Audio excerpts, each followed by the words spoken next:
Hello everyone, and warmly welcome to our webinar on EU funding for small and medium-sized enterprises. My name is Katja Hagman, and representing City of Espoo. This webinar is organized by 6ICA project called Ecosystem for Growth, which is EU-funded project and joint effort by the 6 largest cities in Finland: Helsinki, Vantaa, Espoo, Oulu, Tampere, and Turku, together with the Council of Tampere region. This project aims to generate new businesses activities in city regions and support growth-oriented companies to better access networks and innovation ecosystems that support their needs. The project helps companies and teams to participate in networks and services that support research and product development practices. During this few-hour webinar, you will learn about different EU funding opportunities for SMEs. You will also hear what different kinds of activities and projects are funded by the EU and how to apply for them, as well as real-life best practices on succeeding in getting EU funding. We have today, this morning, speakers from European Commission, Enterprise Europe Network, Business Finland, and of course a successful startup, Sensible 4. Please be free and open to ask questions in chat anytime. We will answer the questions asked for the previous speakers in chat of the 4th speaker. So after the 4th speaker, we will answer your questions, but you are free to ask questions all the time during this speaker. And a few practical highlights. Most of the presentations will be available from tomorrow, so from Wednesday on, from the link. Heli Hidén is going to provide you in chat within a few minutes. Furthermore, Heli is going to provide you a link for the feedback form in chat as well. So I kindly ask you to fill in the feedback. It will take only 1 minute to answer, so please give your valuable feedback for us. So anyway, I'm honored now to welcome our first speaker, which is Johanna Niemistö, coming from Enterprise Europe Network, and Johanna is representing Helsinki Region Chamber of Commerce. So welcome, Johanna. Good morning and thank you. I'll start sharing my presentation. Let's see how that happens. Do you see me?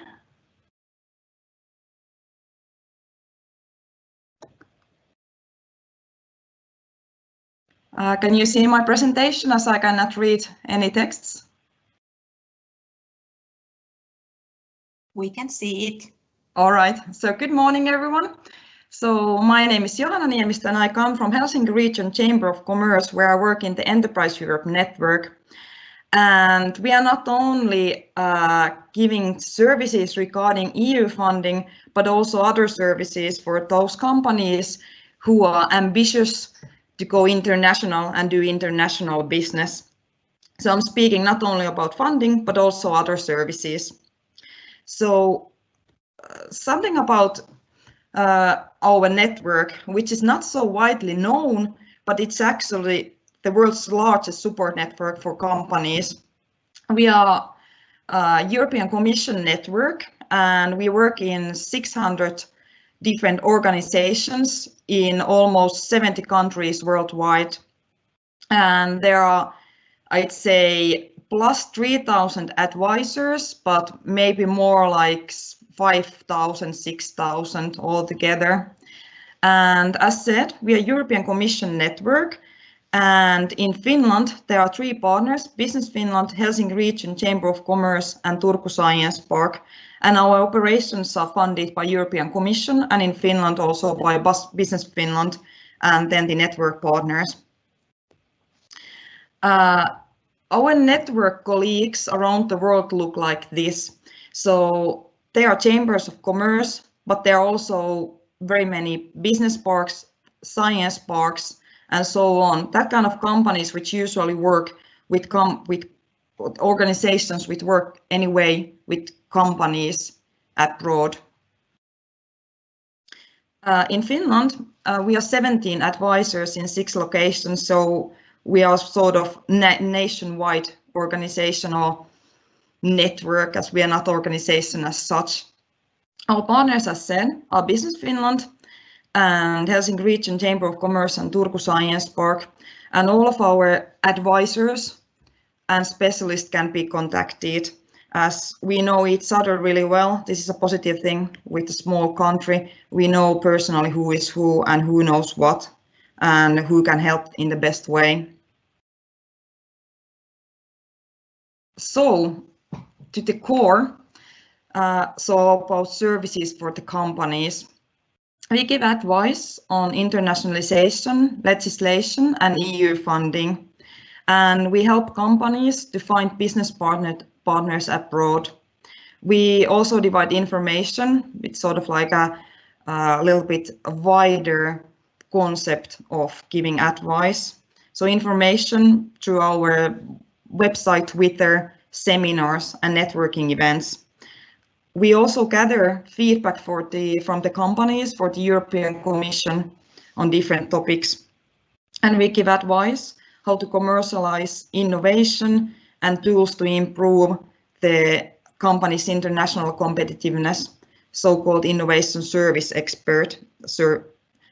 expert service. And we have also European IP help desk services.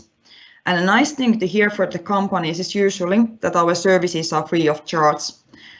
However, that's tax money, so publicly funded by European Commission and in Finland by Business Finland. So help for the companies free of charge, although through tax money. So here's a little bit deeper picture what we do in our services. The advice on internationalization, that's more general. It can be almost, well, there's a wide array of information we give. It can be just general country or market information how to establish a business in a foreign country, how to find information there, so-called light market info services, finding certain countries' informations or the industries information, for instance, the main players in certain countries. This happens through our network.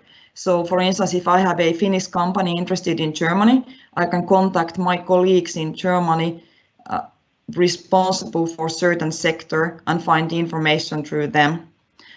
Then we also give advice on legal matters. It can be, for instance, about the international trade agreements and disputes, transport terms and general conditions, taxation. For instance, there are a lot of VAT questions or public procurement. And then we also help in finding what kind of funding for internationalization is the best for a company.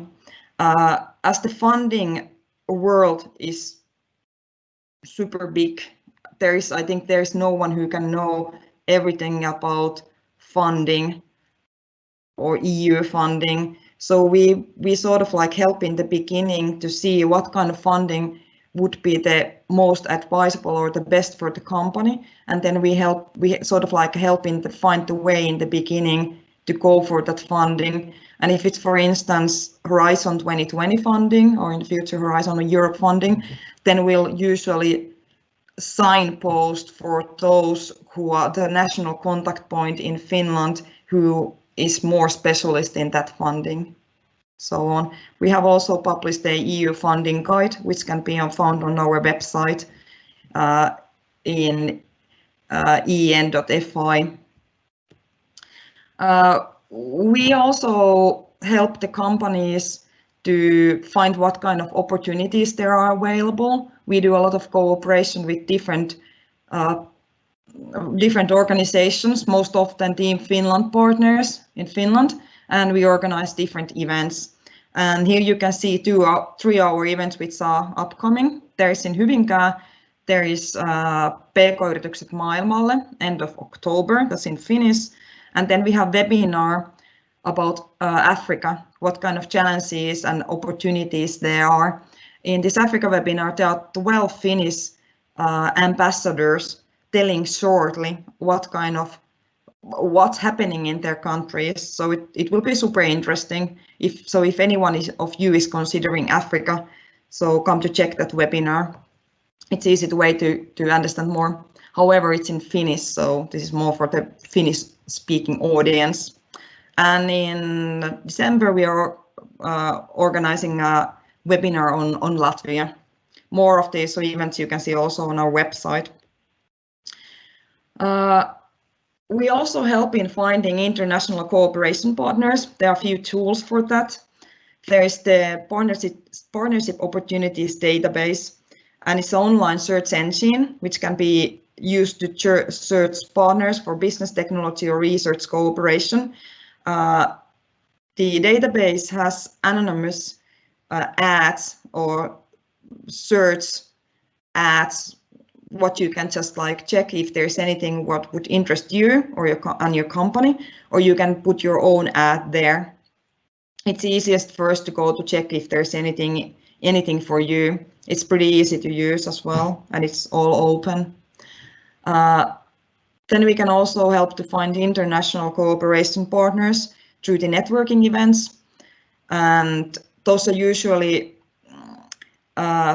big international seminars where it's possible at the same time when you're participating in the seminar, you can have sort of B2B meetings there, and then you set your own profile there, you tell what you're looking for, what you could offer, and you can see who everyone else is participating in the event, and you can book meetings with them and they can book meetings with you.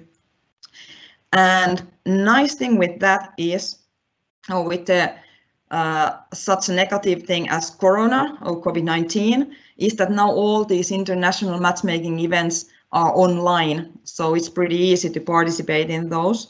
And here you can see the matchmaking events the Finnish EN consortium is taking part, and all of those can be found in our website as well. So this is sort of it has the Corona times has opened opportunity for the companies to participate in these, although they cannot travel there. So if you are interested to find or check how to find suitable partners through these matchmakings, please see our website. And there's also another slide of the matchmakings coming up. So there's really a lot of things going on. Then we have also a new service, which is not so much used yet. So innovation expert for companies who are interested to develop their innovation capacities. So this is basically a free of charge service, and it's a package of maximum 10 days, going quite deep with the company and analyzing what they do. So this takes also a lot of effort from a company, but it's also good investment of time as well. And we also, through us, because we have the pretty good connection to European Commission, so we are also helping European Commission to collect information or feedback from the companies, what's happening in the EU's internal market. So we oftentimes have surveys by European Commission for the companies to find information what the companies would like to do differently, or how to not steer the decision making, but collect more information for that. Part of the business development and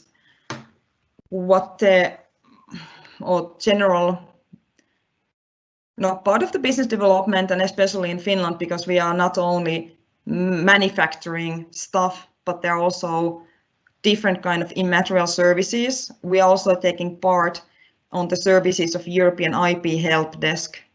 So that includes first-line advice on intellectual property rights and what to do with them, and also different kind of trainings, publications, and so on. And in our EN network, we have one of these so-called ambassadors for the European IP Help Desk. And in Finland, it's Maija Kärkäs, who is a lawyer herself, and he works for Helsinki Region Chamber of Commerce. So she can be contacted for more information, or if there are questions in minds regarding the IP rights, for instance. So this is rather big package in a short time, lots of services, lots of information. And I'd say that the easiest way, if you want to have more information or you have in mind a question on certain topic, is just to contact us. And you can find our contact details and more information on our Finnish EN website, so www.en.fi. You can also follow us in Twitter. We are pretty active there nowadays. And also you can order our newsletter, which is published once a month. And we have there information on funding, upcoming events, and what has been going on in the network, in the services in Finland regarding internationalization, and what's happening also in the EU level. For instance, we are telling in our newsletters and our websites if there are, for instance, European level missions for growth going on. So it's useful. It's once in a month, so it doesn't take too much space either. Anyway, I'm happy to help you and be in contact. So please contact me or any of my colleagues. Thank you very much. So next I will welcome Kaisa Ainala, coming from Business Finland, and she will talk about European funding for research, development and innovation. What, why and how. Please welcome Kaisa. Thank you very much. And I'm now starting to sharing my presentation.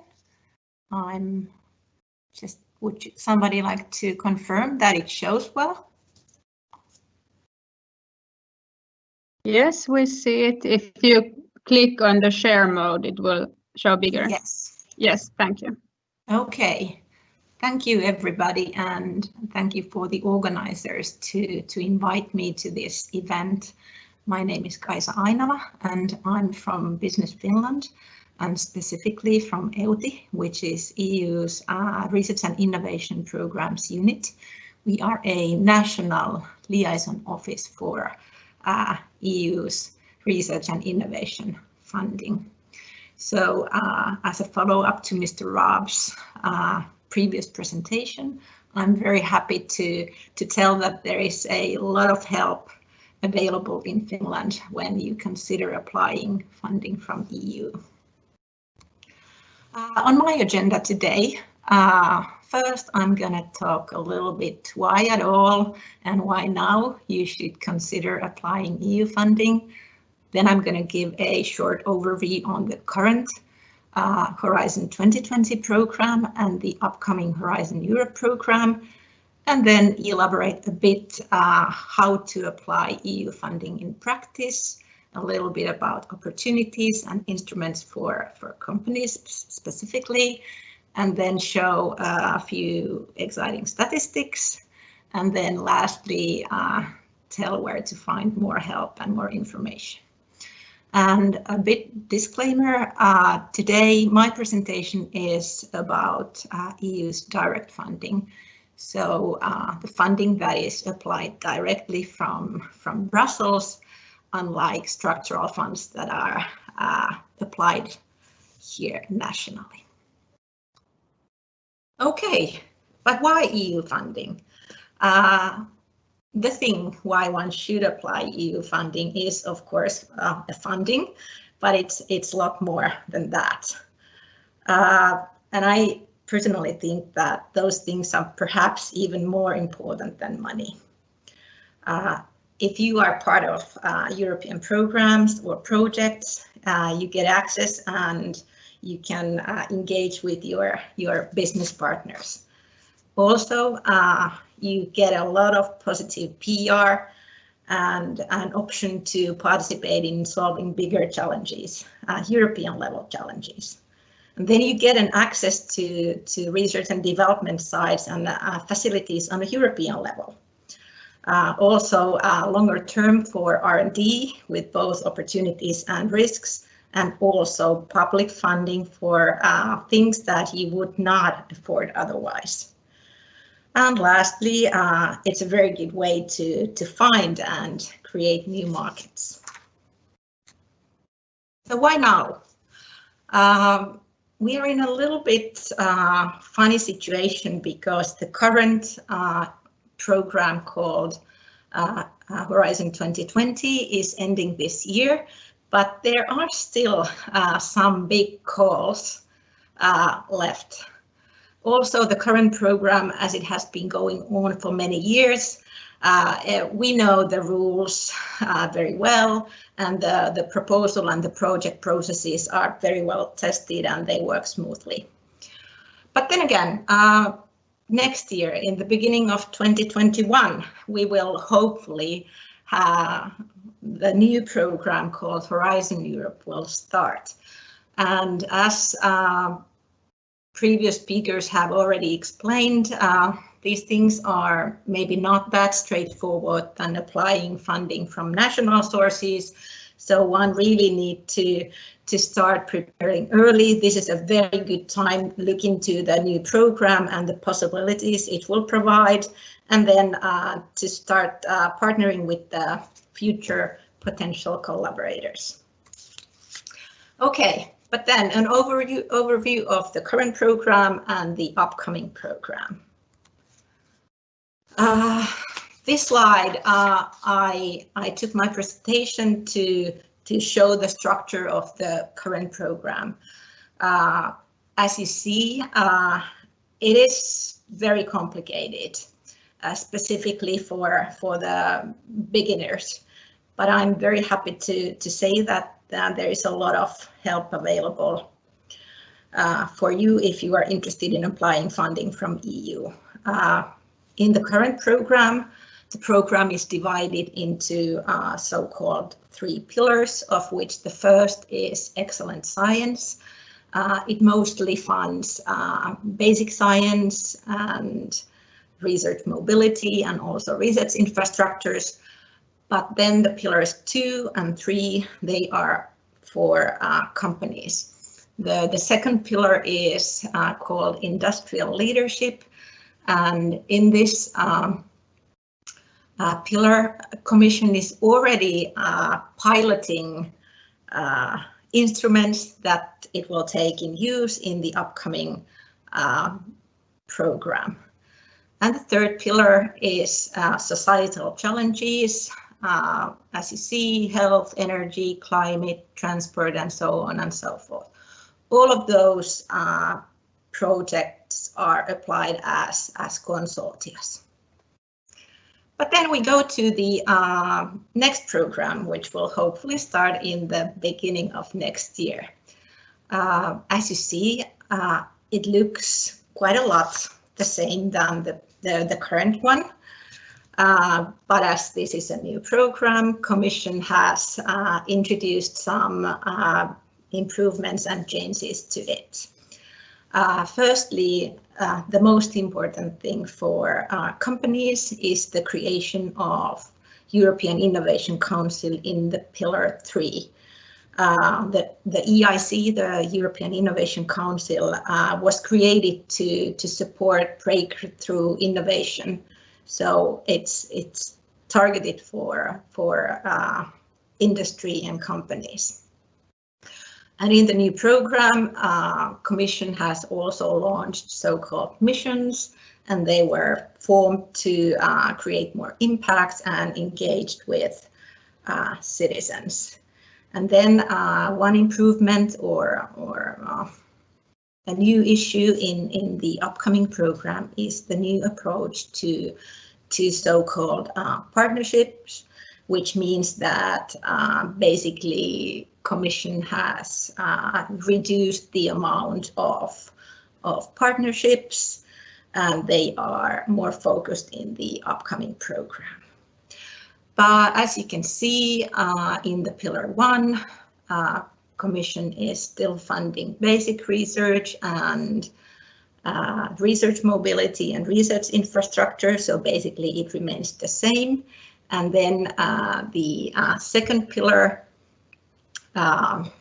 Commission has fine-tuned the terminology a bit, and it has created so-called clusters on different themes like health and security and climate and so on and so forth. So basically the themes in the current program and the upcoming program remain pretty much the same. Okay, then in practice, what does it mean? This slide applies basically to this current program, but many things remain in the upcoming program as well. So I'm confident to present this already now in the last months of the current program. So there are opportunities that are top-down. It means that Commission has already described in the call text what kind of research and results they want to get out of it. And then there are totally bottom-up calls, which means that applicants can decide what they want to apply, no matter what theme. Those certain instruments are bottom-up fundings. And then there are partnerships also in the current program, and these partnerships, it means that the funding comes from combined sources. It comes partially from the Horizon 2020 program, but then some parts of the funding come from national sources. It can come from Academy of Finland or Business Finland in Finland, but also industry. Then there are a lot of networks funded from Europe. This means that there is a one application channel, and the decisions are made transnationally, but the funding itself to participants comes from national sources. And even if I'm today focusing on the framework program, I want to remind that there are a lot of opportunities outside the framework program. A lot of programs specifically targeted to different themes. Okay, EU uses so-called technology readiness level, which means that these rates are indicators of the maturity level of the particular technology. So EU funds, so basically from TRR1, which is basic principles, everything in between to the commercial product. And the funding rates differ. There are instruments, research and innovation actions that one can get 100% funding. And then from certain instruments, closer to the market instruments, the funding rate is of course a bit lower. However, in EU funding, it's very good that the funding rates are higher to industry as well, and also close to the market activities are funded with grants, not with loans.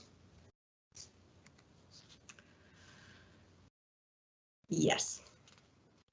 Well, how? This is a very basic and short introduction to the large program.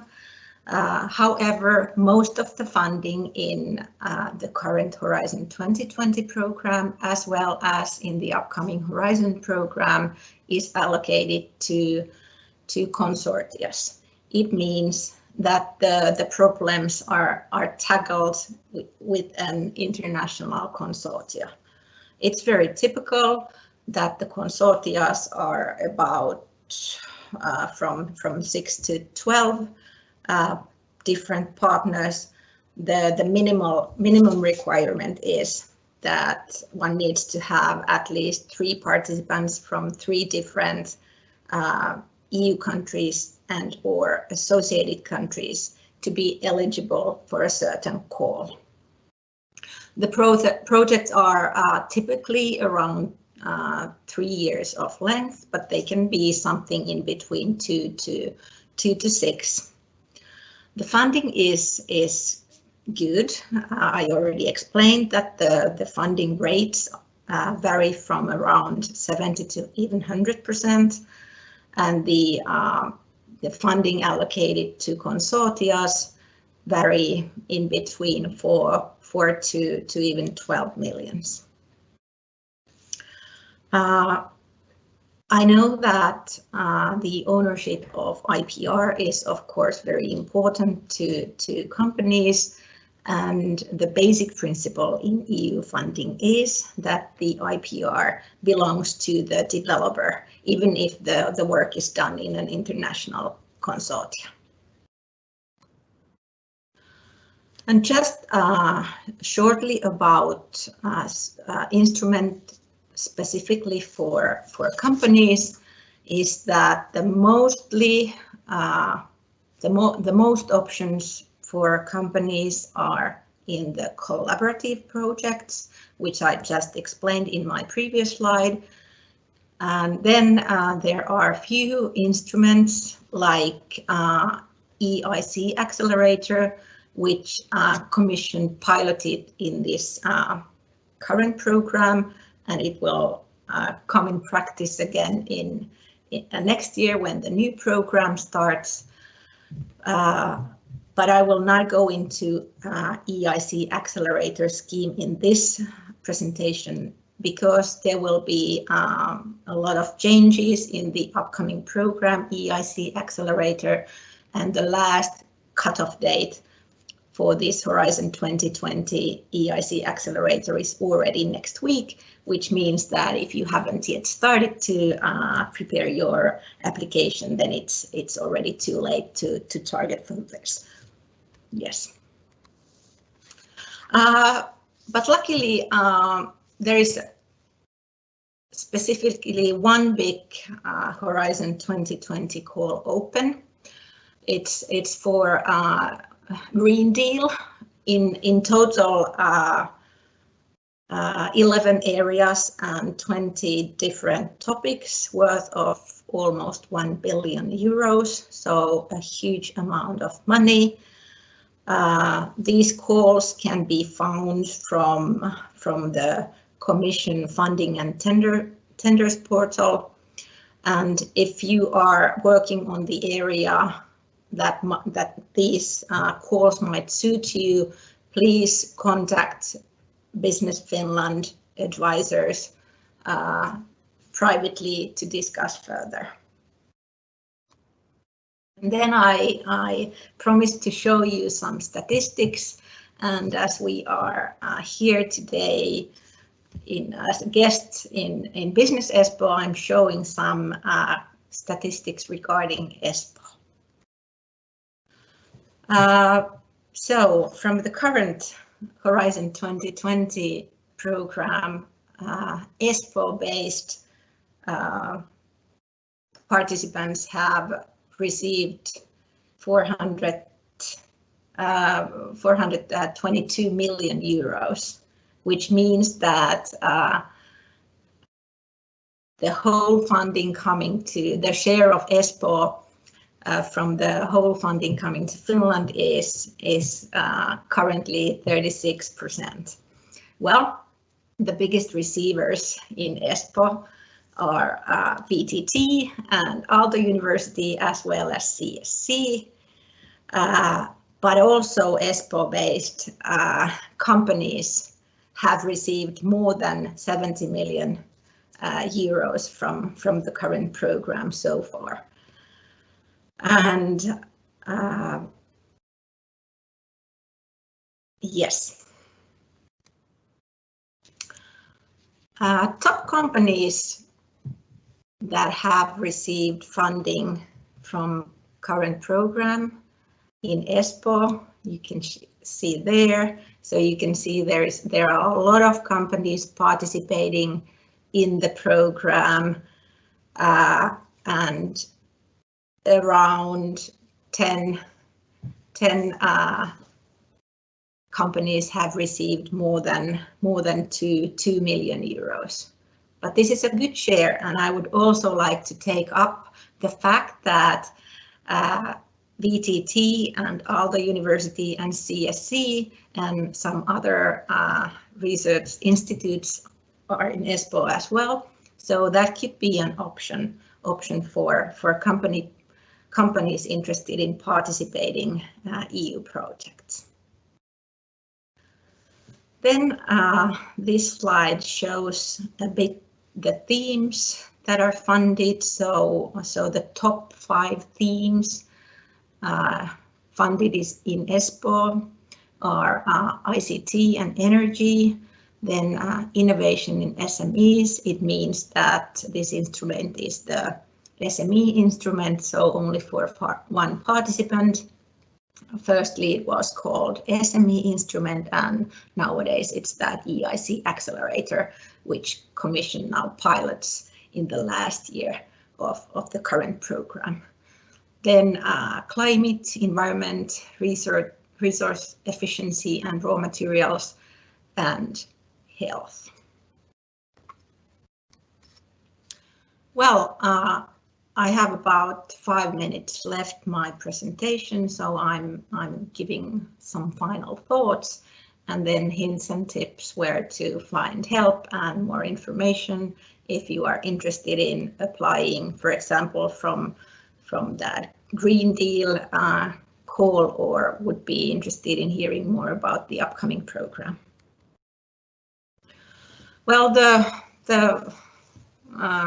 thing is that why should we and you give our competitors a head start? So basically, Finnish companies should take much more better advantage of the EU funding opportunities and the networks, because the competitors are already doing that. And then again, for an SME, the EU level innovation cooperation is an excellent opportunity to practice international activities, which are already well ahead of the actual commercializing phase of the product. Business Finland has a role in helping you. So basically, Business Finland EUTI, we are the home base for the national coordination of the Horizon 2020 and the Horizon Europe, and we provide a lot of advisory services for our applicants. Then our Business Finland EU funding services are part of the Business Finland service offering to companies and ecosystems, and all the EU networks are already integral parts of the programs funded by Business Finland. And then as for individual applicants, Business Finland, we advise all our potential applicants throughout the project lifecycle. So where to find the funding, how to read the call text, how to build the consortia, and then we also comment your proposals. So please, I urge you to take advantage of that. Also, in the current program and also in the upcoming Horizon Europe program, there are so-called national contact points. These are working either in Business Finland or in Academy of Finland, depending on the theme or the project part. So there are somewhat 20+ people at your service communicating about the upcoming calls and events. We are coaching you on the relevant topics and instruments, and we assist you with the application process all the way through when the applications are submitted. Yes, and as EUTI is the coordination office for the Horizon 2020 and Horizon Europe, please follow us in Twitter, in LinkedIn, and also visit our web pages, because we organize a lot of information events and there is already a lot of materials available in our web pages. So this was my last slide. I thank you for your attention, and would you have any questions, I'm happy to answer any of them. Thank you.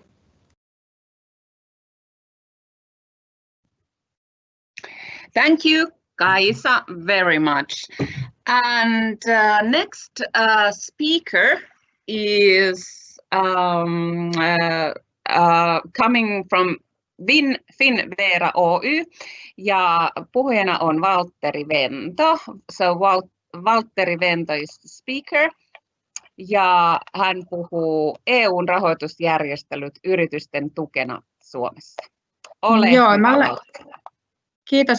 Ihan hetki, mä laitan tästä. Meillä oli nyt tässä oppii nyt, että näköjään hieman näitä lisenssiongelmia Teamsin kanssa, niin Valtterikin nyt tulee tästä puhelimitse. Ja nyt voit, Valtteri, aloittaa. Mulla on toi ensimmäinen slaidi nyt tässä.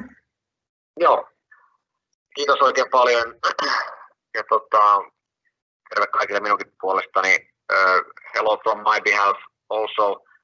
I will be keeping this presentation in Finnish, but you can find my contact details from the slides I will be showing. So if you have any questions about EU financing, especially concerning loan guarantee and capital investments, I will be happy to help you.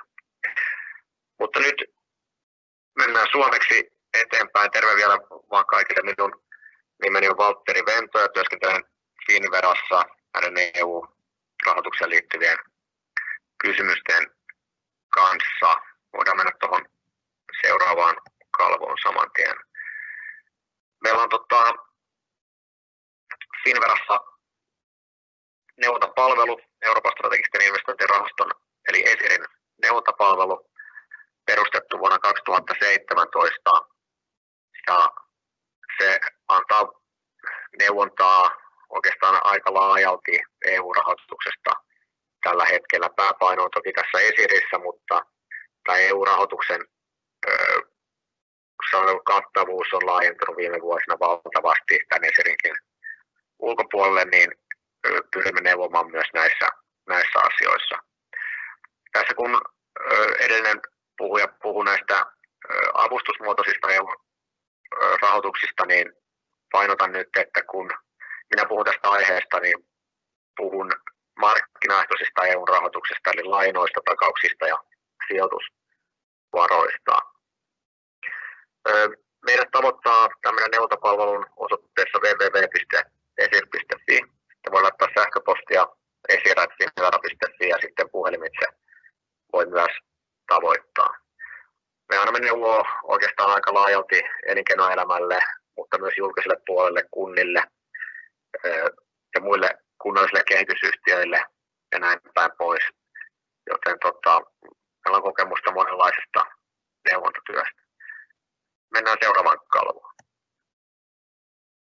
Kun puhutaan tästä markkinaehtoisesta EU-rahoituksesta, niin muutama sana ensin Euroopan investointipankista, tai Euroopan investointipankkiryhmästä, mikä on Euroopan unionin väline näiden rahoitusten markkinoille tuontiin, voisi näin sanoa.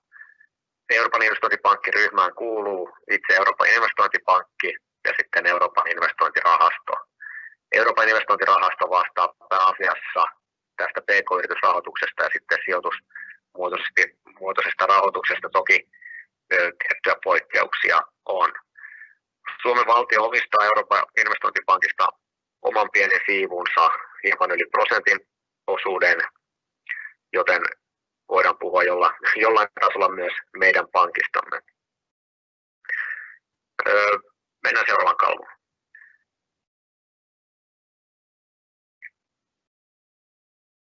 Euroopan investointipankilla on muuten toimisto myös Helsingissä ja sitä kannattaa hyödyntää myös, siellä on suomalaisia kavereita töissä, niin pystyy myös suomeksi asioimaan, koska nämä asiat on aika monimutkaisia, niin siitä voi monesti olla hyötyä, että pääsee suomeksi kertomaan ja keskustelemaan näistä aiheista.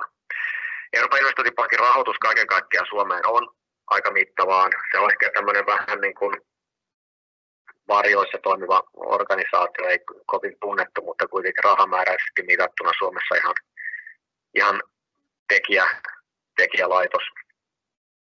Esimerkiksi vuonna 2016 pelkän EIP-rahoitus Suomeen oli hieman yli 2 miljardia euroa, mikä vastasi silloin noin prosenttia meidän bruttokansantuotteesta, hieman yli.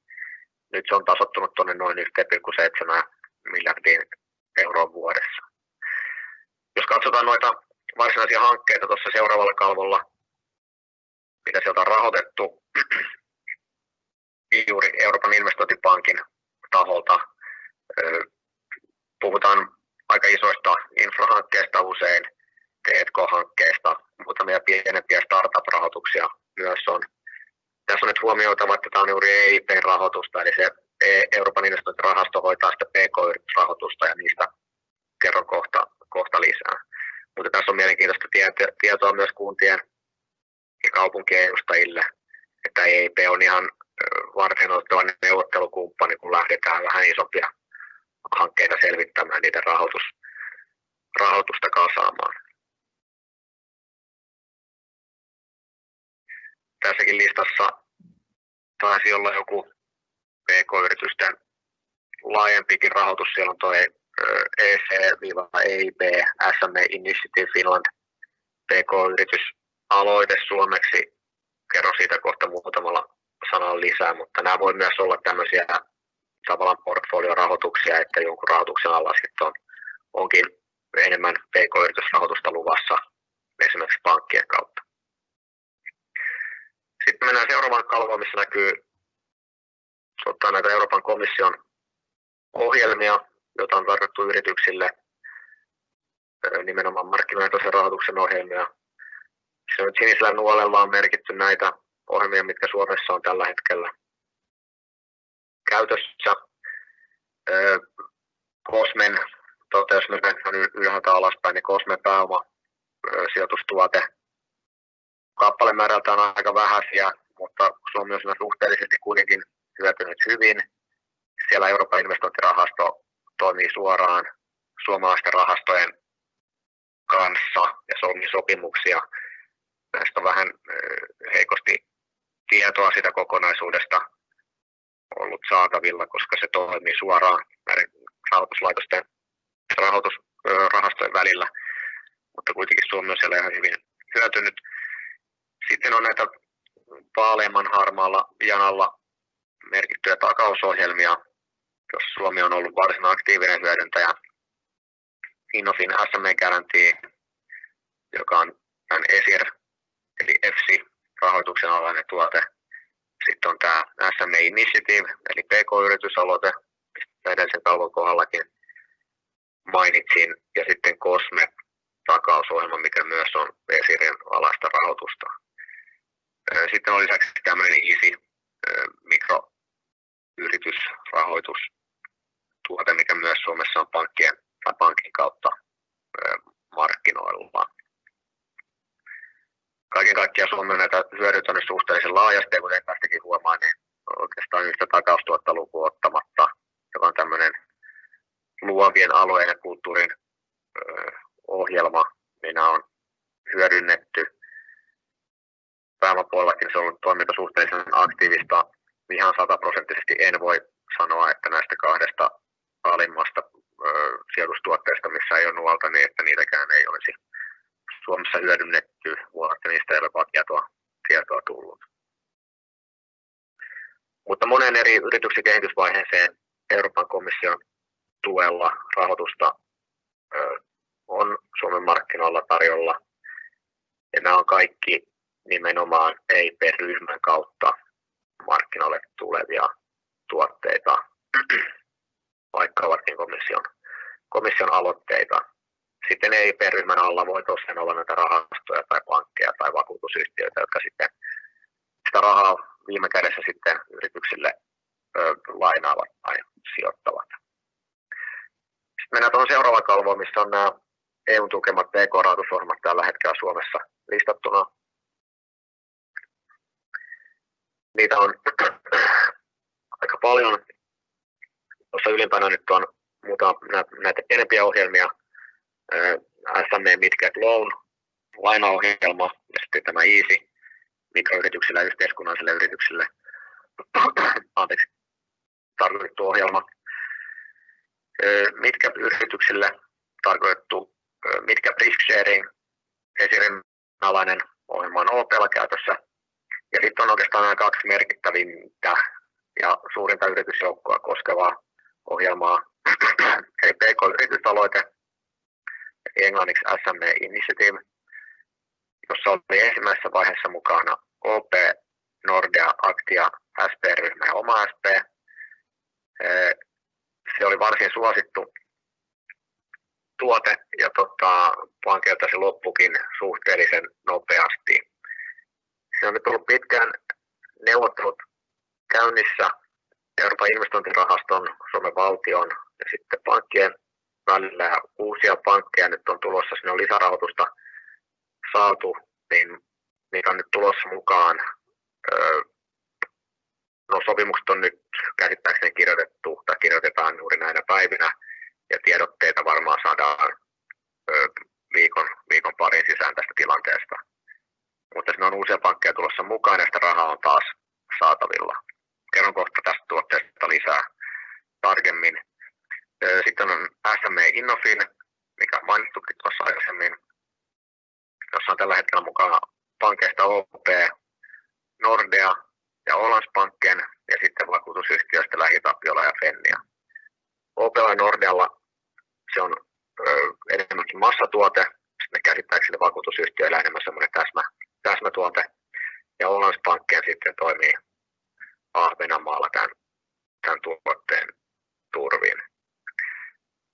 Tästäkin kohta lisää. Se voidaan sanota oikeastaan, että tämä SME Innofin ja PK-yritysaloite on aika lailla samanlaiset tuotteet, ja on innovatiivisuuskriteereissä on hieman eroja ja rahamäärissä.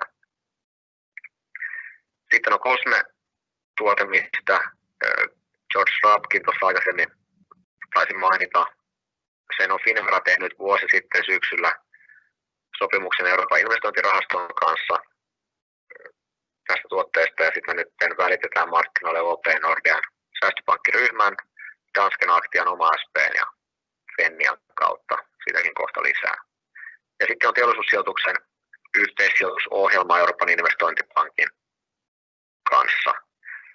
Kaikkien näiden ohjelmien turvin on mahdollista, jos katsotaan pelkästään enimmäismääriä, niin markkinoille pk-yrityksille rahoitusta voi olla enimmillään luvassa hieman yli 2 miljardia euroa. Toki portfoliomäärät voi olla huomattavasti suurempia kuin mitä se rahamäärä tulee todellisuudessa olemaan, mutta puhutaan kuitenkin aika merkittävästä ruiskeesta suomalaisten pk-yritysten rahoitukseen. Mennään sitten seuraavaan kalvoon. Eli tässä tämä pk-yritysaloite, meillä on tässä SME Innofin tuote hieman avattuna tarkemmin. Eli se on käytännössä takausjärjestely lainaan, kuten kaikki nämä muutkin edellä mainitut. Rahoituslaitosten kautta tulee yritysten käyttöön, ollut Suomessa jo 4 vuotta käytössä. Ja se on käytännössä 50% takaus yrityksen pankista hakemaan lainaan. Se on myös mahdollisuus hakea Finnverasta 30% osatakaus, milloin se lainatakaus kaiken kaikkiaan, mitä julkinen puoli sitä ottaa 80%. Sitä ja sitten pankin ja yrityksen välillä keskusteltavaksi 20% osuus ja sen mahdolliset vakuudet. Nyt tämän koronakriisin vuoksi tätä Innofin ohjelmaa on laajennettu niin, että pankit voivat tarjota suoraan, pankit ja vakuutusyhtiöt voivat tarjota suoraan 80% takausta siihen lainaan. Tämä mahdollisuus oli nyt käsittääkseni vuoden loppuun, tai oliko se ensi maaliskuun asti. Siinä on myös muita lievennyksiä tähän normaaliin Innofin tuotteeseen laina-ajoissa ja muissa yksityiskohdissa. Lainan koko on 25 000-7,5 miljoonaa euroa. Ja sitten tässä tuotteessa on nimenomaisesti huomioitava nämä innovatiivisuuskriteerit, mitkä pitää olla täytetty. Pankit itse valvoo sitä näiden kriteerien täyttymistä ja pankeilla voi olla myös eroja siinä, miten ne tulkitsevat näitä Euroopan investointirahaston kanssa tehtyjä sopimuksia.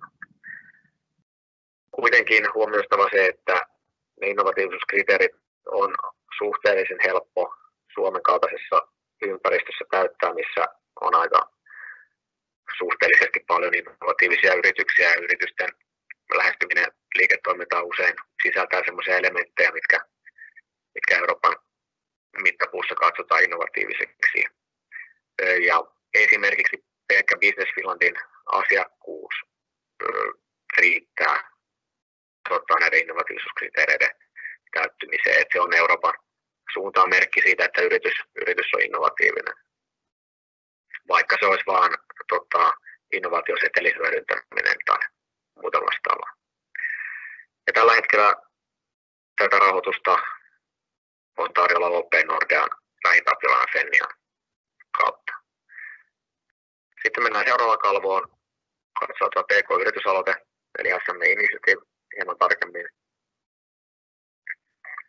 Tässä on erona se, että kun tuo edellinen tuote oli täysin markkinaehtoinen, niin tässä PK-yritysaloitteessa on myös valtion rahaa mukana. Se on kaiken kaikkiaan nyt, kun nämä uudet sopimukset kirjoitetaan, niin yhteensä 750 miljoonaa euroa rahoitusta PK-yrityksille luvassa tai jo toteutunut. Mutta tästä valtion rahasta, mikä tässä tuotteessa on mukana, juontaa myös se, että se kerryttää yrityksen de minimis-tukea, tosin kuin tämä edellisessä kalvossa mainittu SME Innofin tuote. Se ei kerrytä sitä paljon, mutta kuitenkin tämä pitää huomioida. Tämä on myös käytössä ollut Suomessa 4 vuotta. Ja nyt tässä on tulossa 5 uutta sopimusta lähiaikoina julkistettavaksi. Tämä on myös 50% takaus yrityksen pankilta hakemaan lainaan, kuten SME Innofinkin. Tämä on hieman isompiin lainoihin. Tässä laina enimmäiskoko on 10 miljoonaa euroa ja sitten näitä innovatiivisuuskriteereitä ei edellytetä. Toki näissä molemmissa tuotteissa on myös muita kriteerejä, vaikkakin aika yleismaallisia, kielletty terrorismi ja rahanpesun tukeminen ja näin pois, mutta innovatiivisuutta tässä tuotteessa ei tarvitse erikseen tarkkailla.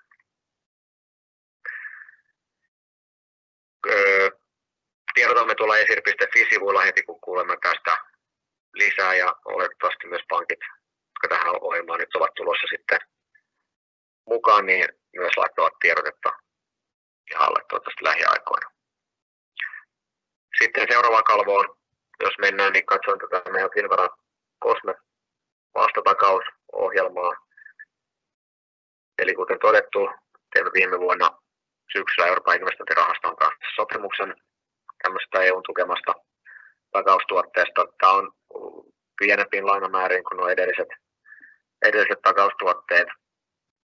Takauksen määrä on tässä 10 000 tai 120 000 euroa. Ja Finnveran takausosuus lainasta on aina 80%.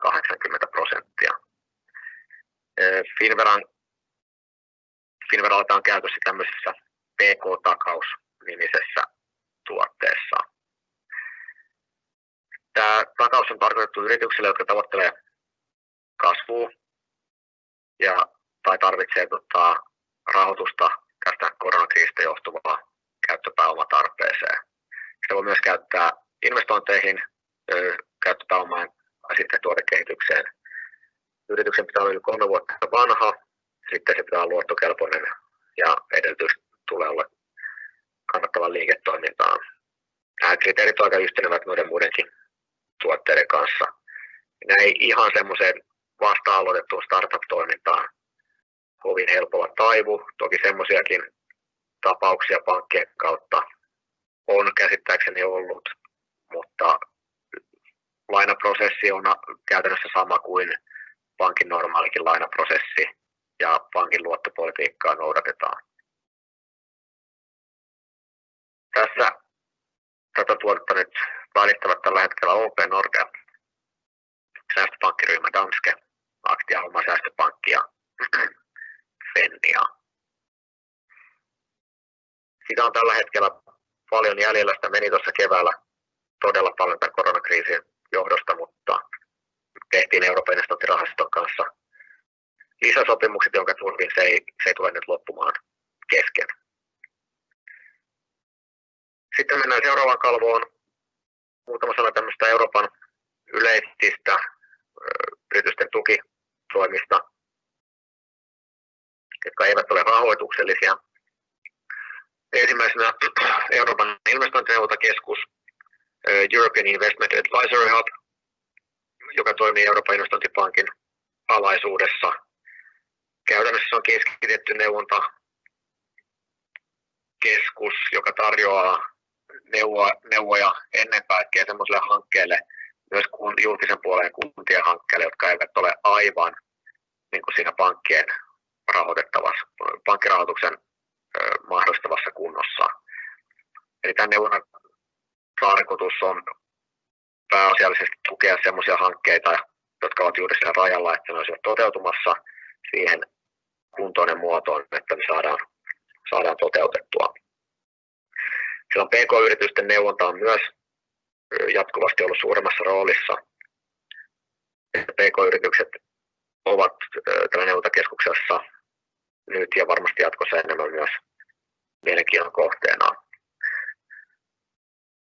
Heillä on käytössään tämän puhtaan neuvonnan lisäksi Euroopan investointipankin noin 40 teknistä asiantuntijaa, joten asiantuntemusta eri aloilta sieltä löytyy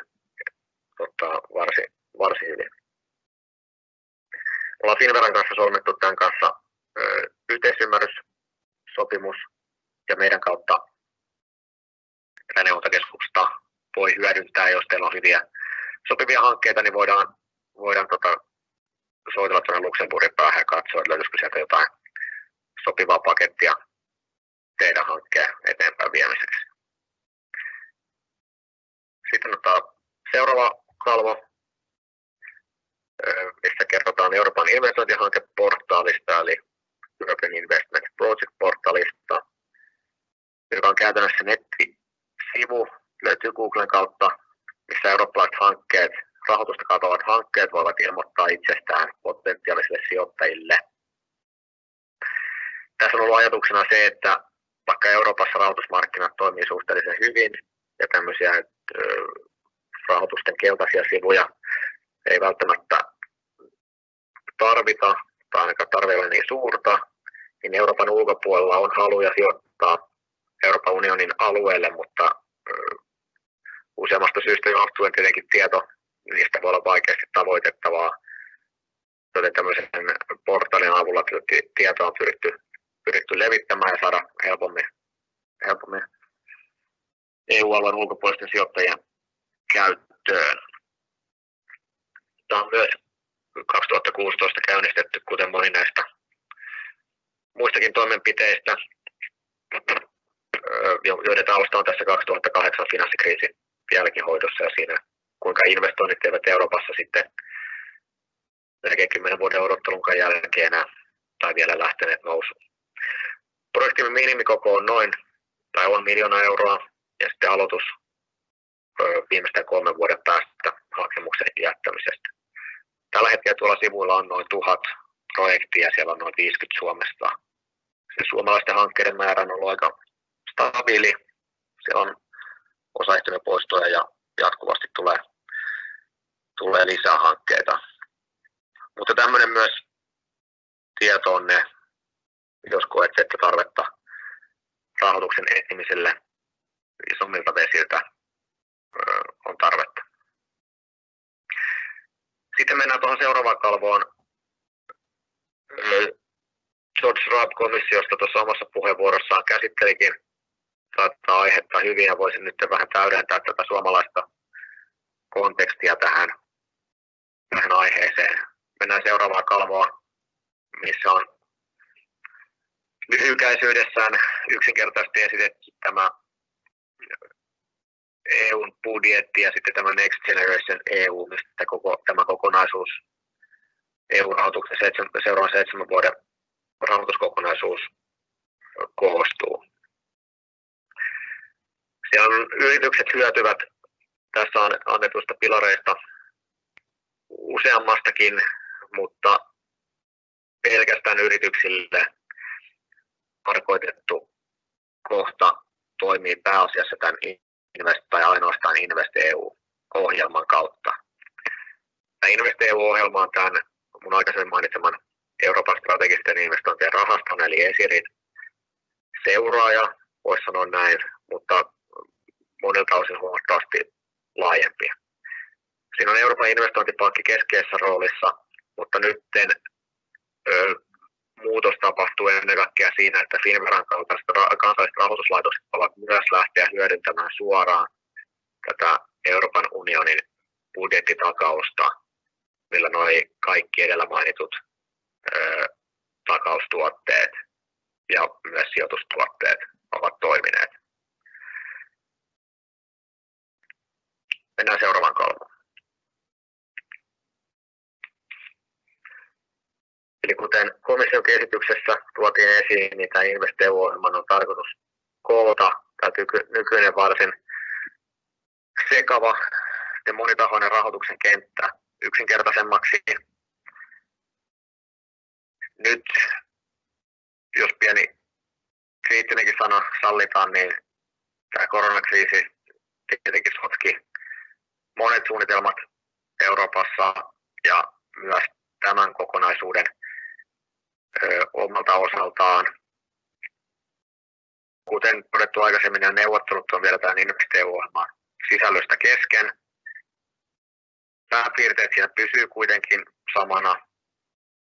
Eli EU antaa budjettitakauksen, minkä suuruus on vielä auki, jonka turvin sitten joko Euroopan investointipankkiryhmä tai Finnveran kaltaiset kansalliset organisaatiot tuo sitten yritysten käyttöön erilaisia laina- ja sijoitustuotteita.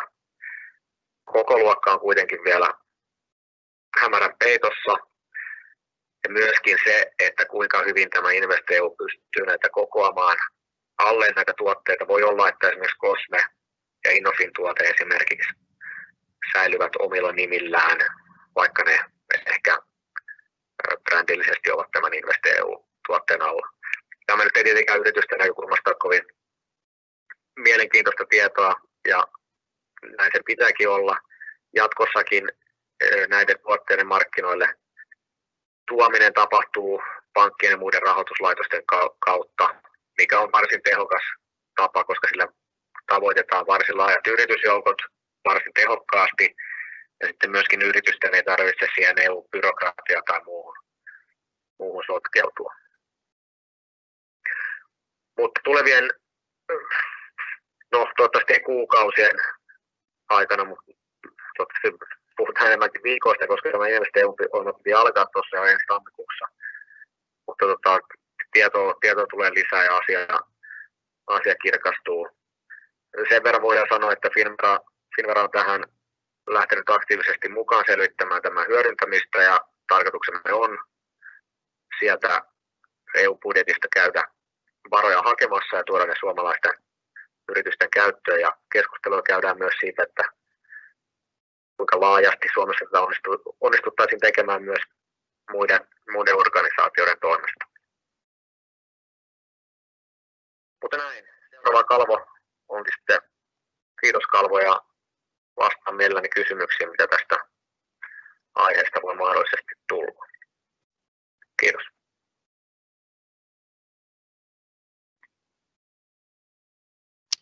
No niin. Joo, Heli, ole hyvä ja voit lukea sieltä kysymyksiä. Joo, vähän on linjalla kysymyksiä, mutta voisin aloittaa nyt Valtteri sinusta kysymyksiä, mitä tässä herää. Eli tosi hyvä esitys, kiitos paljon, mutta ihan tämmöisenä aloittelevana SME-yrityksenä tässä alueella, niin miten pääsen helpoiten alkuun näihin PK-rahoituksiin liittyen? Helpoiten pääsee ottamalla yhteyttä omaan pankkiin tai sitten muihin kilpaileviin pankkeihin, mitä tuossa listoilla näkyi. Periaatteessa pankkien rahoituspäälliköiden tulee olla tietoisia näistä tuotteista ja heidän pitää pystyä näitä takaustuotteita yrityksensä rahoituksessa hyödyntämään. Yrityksillä ja pankeilla on varmasti niin kuin myös halu näitä käyttää, koska näissä monessa on sakot, jos niitä ei saada tarpeeksi tuotua markkinoille. Mutta oma pankkiyhteys ja mahdollisesti muihin, jos sitä kautta ei onnistu. Joo, oikein hyvä. Ja miten ehkä tämä esiintyy usein aloittavilla yrittäjillä ja kasvuhaluisille yrityksillä, että miten niin kuin parhaiten arvioin, että mikä niin kuin rahoitus sopii minulle tai mihin olen valmis, että koska olen valmis näihin erilaisiin, mitä tässä just esitettiin? Se on tietenkin yrityskohtainen ja vaikea kysymys kaiken kaikkiaan vastata yleistävästi. Se pitää yrityksen tarkastaa sitä omaa tilannettaan ja ensinnäkin, että onko ulkopuolisen rahoituksen tarvetta ja jos on, niin minkälaista se rahoitus sitten olisi. Nyt on vaihtoehtona erilaiset avustukset, lainat ja sijoitusrahoitus myös. Sen verran vielä tuohon mun aikaisempaa kommenttia tarkennan, että kun nyt kuitenkin langoilla saattaa olla kunnallisiakin toimijoita, niin jos ruvetaan puhumaan isommista hankkeista kuin PK-yritysrahoituksesta, niin sitten voi olla minun yhteydessä ja sitten sitä kautta katsotaan nämä eurooppalaiset yhteyspisteet ja Euroopan investointipankin yhteyshenkilöt niille neuvotteluille. Oikein hyvä. Tuleeko joltain vielä muista esittäjiltä jotain kysymyksiä vai siirrytäänkö seuraavaan henkilöön? Nyt on todella paljon asiaa. Okay, if not, or is it telling that no more questions? Yeah, some questions for my dear colleague Johanna Niemelä from Enterprise Europe Network. So there's a lot of services, very good presentations, so where to start? So maybe the question to you, Johanna, is that how should I get started? In what kind of matters could you help me with in Enterprise Europe Network? Well, thank you for your question. Basically, you can just contact me or any of my colleagues, and whenever the question regards internationalization, you can just be in contact and I start to check, or any of my colleagues, how to proceed with that.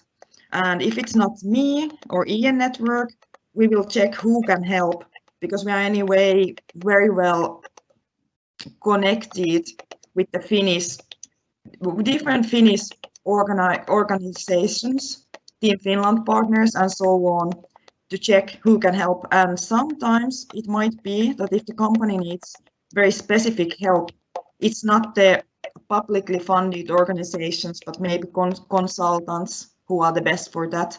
So it's just good to take a first step and start to check out how to proceed. So might be our colleagues in Business Finland as well and so on. So the first thing is to take the first step, even how small. Thank you. I really like your answer, Johanna, because this is something that the companies are really struggling with, because there are so many organizations with so many services. But this is a good point now. So contact EN and Johanna's colleagues, so you'll get started. And the next question actually to Johanna is that I heard this sentence that there are some very good Corona time opportunities for companies in your services. So what would be the best? This is a good news. So what kind of services there are actually that are like Corona time opportunities? No, I'd say at the moment the best is to use our network and its matchmaking services, so virtual or online matchmakings. As I explained, usually these matchmakings are organized at the same time with some big international trade fair, but as now at the moment many of those trade fairs don't exist mostly. There might be some like a local or regional events. So now the EN Network has created that kind of matchmakings regarding certain theme. For instance, now on Thursday and Friday, there's an event that's taking place in Rome, and it's about the bioeconomy. And there is the presentations for that, but then there is a matchmaking. So now it's possible from home to see what kind of opportunities there are in Europe, but also in the world, and meet new partners through those matchmakings, which are online. So I'd say that's the best offer what we have as a network now during the Corona times. Very good. I would definitely highlight that to all companies, because this is now the time that you don't actually need to travel to get the matchmaking services. So take opportunity on that. So thank you, Johanna, for these answers. So I have a couple of questions to Kaisa actually. Again, a bit similar question. So if I'm a really beginner in this EU funding and the program, so what would you recommend? What is the easiest way for me to get involved in funding and the funding instruments? Thank you for the question. I indeed understand that this is a very complicated issue and it's not easy to start. However, I would like to emphasize that our national support structure is rather good, at least in my mind. So there are people to help you to get started. I would say that the first thing is I would advise you to go to Business Finland and EUTI web pages and to see everything. Well, it's in Finnish or in English, to see the program opportunities once more.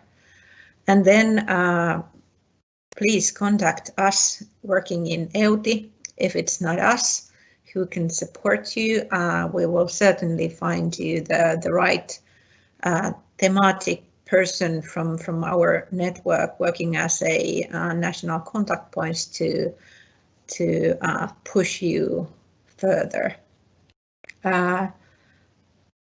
Then Johanna mentioned those partnering events organized by EEN. I think that is a very good option nowadays, and people don't need to necessarily travel around the world, but there are a lot of partnering events going on different themes.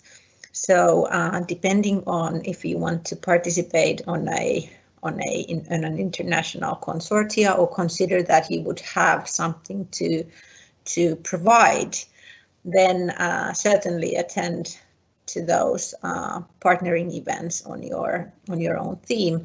But then again, there were options that were targeted for only one single participant company. So if that is for you, then it's another story. And then you don't need to necessarily target international consortia, but you contact the experts working, for example, in Business Finland. Very good. Thank you so much, Kaisa. I think we have many questions in mind, and we can still take those after the next session. And especially when you mentioned this funding that has been going to Espoo, very interesting there. And actually, I'm very happy for the next session, because you said that there's in the slides those ICT and energy, which are kind of now leading, but I think there are a lot of industries that are bubbling under, so more EU funding also for new industries. But I think this is thank you for your answers. So we'll take more Q&As after the next presentation. Yes, thank you very much, Eli and Johanna. So next I will welcome to Timo Mustonen, Sensible 4, and we will hear about a success story of a startup receiving EU funding. Welcome, Timo. Can you hear me? Yes, thank you very much for having me. First, I'd like to ask you tell me a little bit about yourself and your company. And I will add that unfortunately we again have Timo through the phone, so we won't be able to see him, but we will have him here. You can hear him. Okay.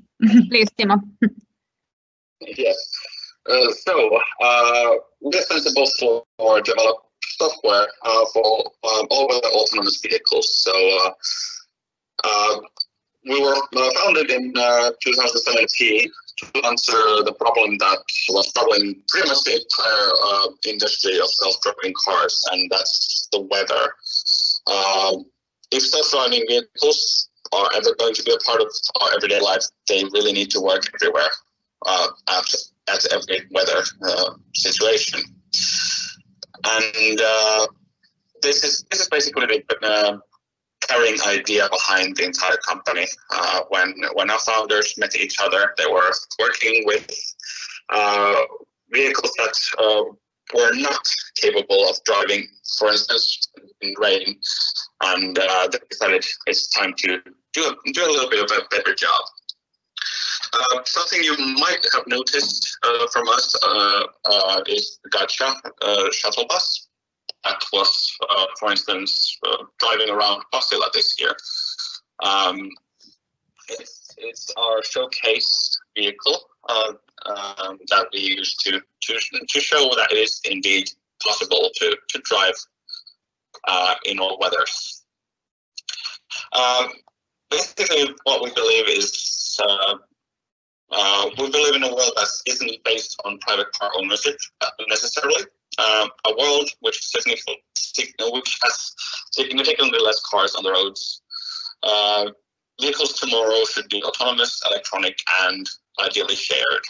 And we especially look into smart cities, smart mobility, and these kind of things to try and solve issues in urban areas. And me personally, I joined the company about 6 months ago, and the company has grown quite a bit since. I joined in to help with the publicly funded projects, and my background is in applying for, running, and reporting publicly funded project for about 10 years now. Okay, great, absolutely great to hear. So next question for you, Timo, is what kind of EU funding then have you received, and in what kind of EU funded activities are you currently involved in? We have kind of a mixed bag of different sources.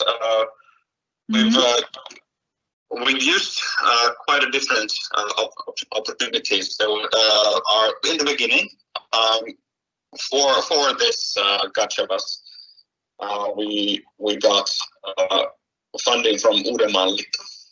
Yes, was this the Six Aika as well? Six Aika project. I think so. Yeah. Sorry. And also Vantaa, Espoo, and Hämeenlinna as pilot targets have been very, very helpful for us as well. It was a small consortia to build this weather-resistant robot. Okay. And from those kind of networks and visibilities, we joined into Neutral Host, which is a little bit on the Business Finland side, the 5G Smart Pole pilot network in Kera neighborhood, which is focusing on data-driven business and service development and intelligence network construction operationals. So we're driving around there and trying different data options with our solution. But from these kind of networks and came in the next big EU funding show project.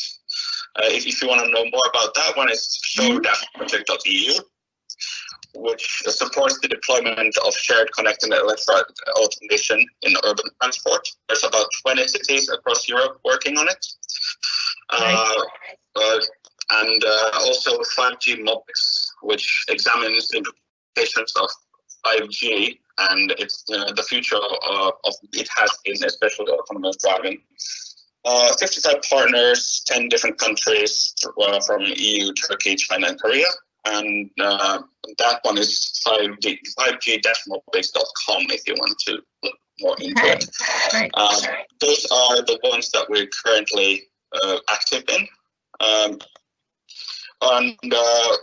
Then we're doing a small, we've diverse a little bit further, and we've got a little bit of project going in with Nordic Innovation Fund, Innovation Norway, with partners that have come from these EU funded and other networks, basically. And we have one more project in what is called grant agreement phase right now. So we're not mentioning that by name yet, but hopefully soon. Okay, great. So how did you manage to join these consortiums in EU funded project? Well, a lot of it is like in the beginning, lots came from our networks. So we've always worked strongly with all the cities, and the cities do join into a lot of different EU funded projects as well, and these kind of collaboration and companionship helped us to get our foot in the door, so to speak. We're also being the founders have also been very active in academia, and from that background, they were familiar with this EU funding from day one. So it's been a big thing from the beginning already to use that as a strategy. But a lot of the initial comes with finding the right networks and being actively present in different stakeholders. Just working together, trying to figure out if there is a consortia there available that for you to join or to set up. And all in all, when you get into a consortia at first, it's a lot easier from there because you get a little bit of reputation in the sense that you have your partners who will most likely want to continue working in consortia, so you can join them, or you can show that, oh, we've already been in a consortia, so we know how it works, and we can work with new people as well. Okay. Yes, thanks. So how would you describe the process of project preparation when it comes to this EU-funded project? Well, the EU-funded project preparation phase is actually a project on its own, I'd say. It takes a lot of work, especially from the one who's coordinating it. So well-planned is half done, as they say. So it is a full proposal, especially a coordination, major effort that takes time. You have to figure out how everything's going to work when you're actually doing the project. So understanding these different core requirements helps quite a bit. And what's one thing that's definitely is helpful is having an experienced consortium around. So if you have a good coordinator for the proposal, then your role, for us, our role is relatively small in all. So for an individual SME, the preparation is not too time consuming or difficult. We can focus on our specialty, our own experiences, expertise, and build on that within all the networks, and try to find synergies to the whole solution. So it's kind of looking at on the individual company side, it needs planning on both what you want to do and how much would that cost, and how you work as a team, as a consortium. Right. So what about now when you have the project, EU-funded project, so how do you find the daily managing of the project and the reporting? Yeah, this is something that's usually very daunting to everybody, and it's honestly not that bad. Okay. There's naturally mandatory reporting period, and when you have to write up what you've done. But internally, the day-to-day management really doesn't differ from any standard project management that is already done. The consortium brings actually its own demands. So effectively, you're managing a client project with non-flexible deadlines and non-flexible terms. You cannot really fully negotiate the deal again in mid-go. But if you take that into account, for instance, we built our internal systems to accommodate reporting from day one. As mentioned, this comes from the founder's strong background in previous funding experience through academia. So it's enough to follow normal, good bookkeeping processes. So setting up the project as its own entity, do get some kind of time tracking solution, even a light one, so you can actually track the active hours that you put into the project, and track and keep everything backed up, because everything needs to be auditable. So all in all, you have to at times tell what you've done and how much money did it cost. And if you can answer those two big questions, then you're really pretty much all set. Okay. Thanks. So besides the funding, can you think of other benefits about being in the projects? A lot of it is expanding networks and improve visibility. For instance, a lot of these pilot cases have become quite visible For instance, you might have spotted us in the news in Pasila this summer, and through all this kind of public pilots and because all these projects require a lot of communication efforts as well. That you already have a network that shares your successes within the consortia, so you get a lot of visibility as well if you know how to utilize that. And naturally, this leads to new projects, new programs, and in ideal cases, new clients. Great. So, is there something that would not be possible to carry out without this funding?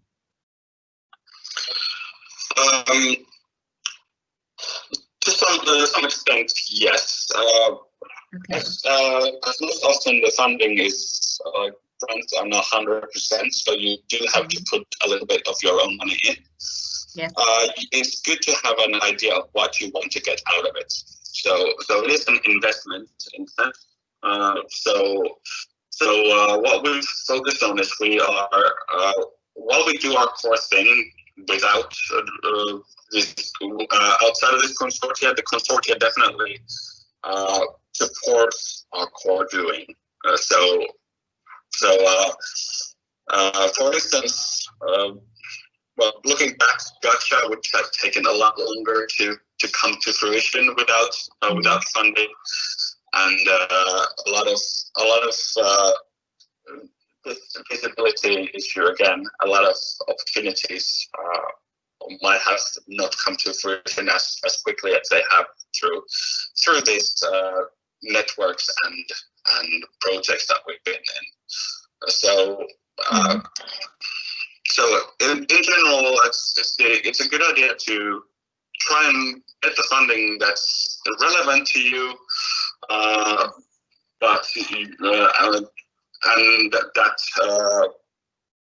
would accelerate a little bit on your own working. And if you need partners to work with you, then this kind of way is a great way to co-innovate. Co-innovate with the entire value chain if you have it.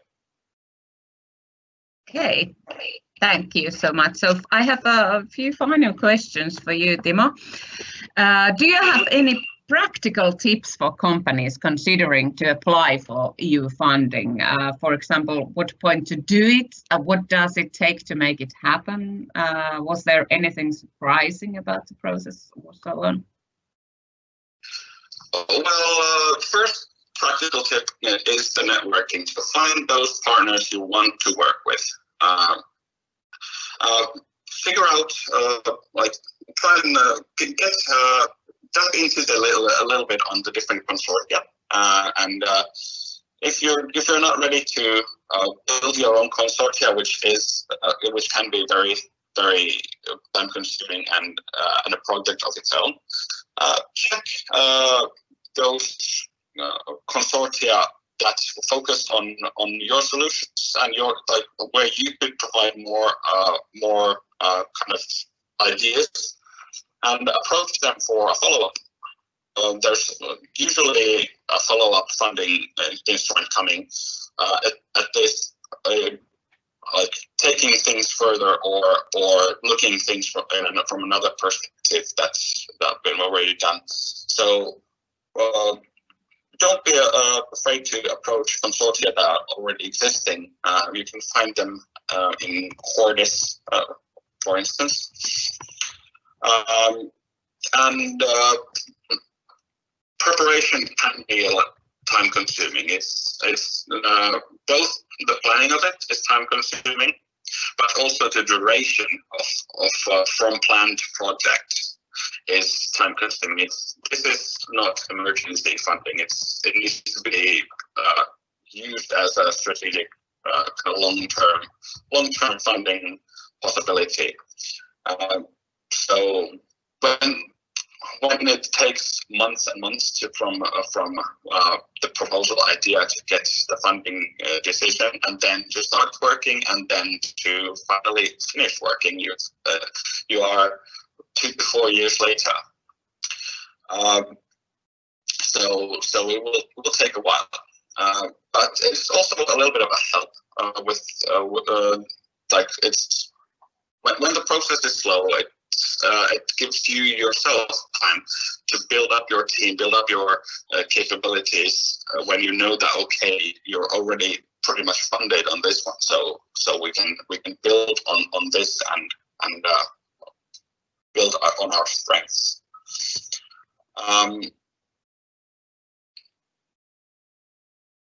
There's also a lot of different types of funding. It can be very difficult to figure out where to go to. But in general, you should have a company, a product, and some clients to show that you're already like doing your walking the talk. Your product or service is something that other people want, and they want to work with your company, and you can build a little bit of credibility on that side.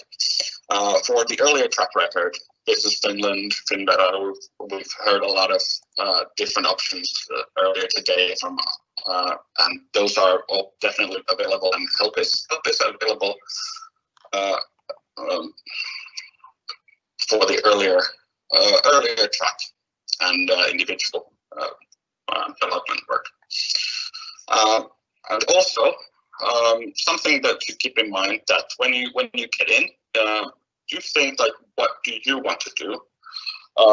Don't approach projects in the sense that the coordinator tells you what you need to do. You have to be able to tell what you can do, and because you are the funding is tied to those things you promise, so they need to be relevant to you as well.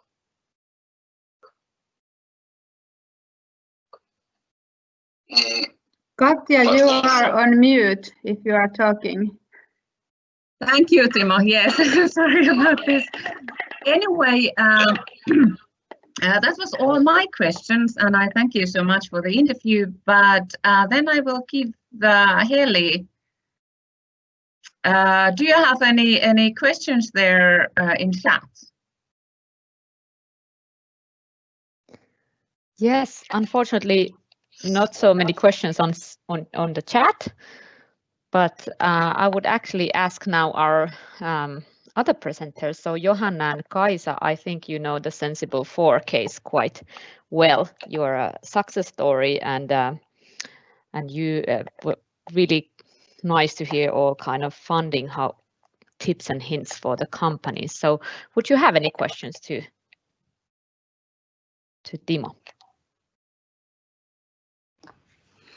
I have no questions, but I could comment that super interesting story, or story, but what Timo just told, and I think that he highlighted really well the EU funding, sort of like the road and what's needed and what it will bring for the company. So thank you.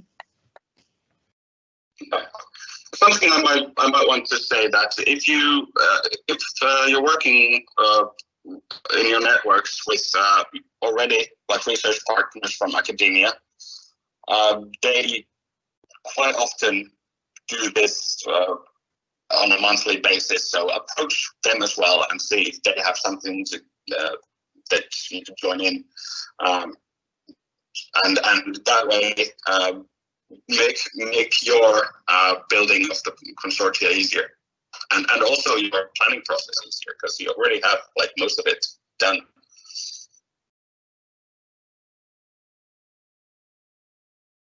Katja, you are on mute. I would maybe, yeah, go ahead, Katja. Okay, so anyway, do you have any questions, Heli, then? Yes, maybe asking because we have had so many good presentations here, I don't know, Timo, would you have any, because here we have Business Finland, we have the EEN network, we talk about EU, Finvera, any other parties that should be involved, or any good kind of tips and hints for the really beginners, where to start looking for this information? For really the beginners, I think the experts at Business Finland are a really good resource. The LT have been really helpful, and naturally they know what they're talking about because they're in the mix of it all. So don't be afraid to approach Business Finland and get some hints and ideas on what you could do and how to approach. Yes, thank you, Timo. Kaisa from Business Finland. LT certainly agrees with you that we are very easy to approach, and we are like real persons helping you with your proposals and ideas. Yes. So thank you all. And first, I'd like to remind you again that most of the presentation will be available from tomorrow on. And the link was provided at the beginning of this session. And also, please, I remind you again, please fill the feedback form. It will take only 1 minute. Anyway, thank you. This was our first experimentation when it comes to this EU webinar. So I'd like to thank all the participating organization and the speakers, of course, and you all who participate this webinar. And I hope we were able to fulfill your expectation and give the answers for your questions.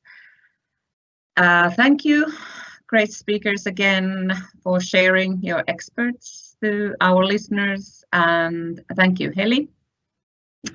And the end, I'd like to thank you for all the organizing team, and especially Marianne Julkunen for organizing this webinar. So my behalf, very thank you, much thank you.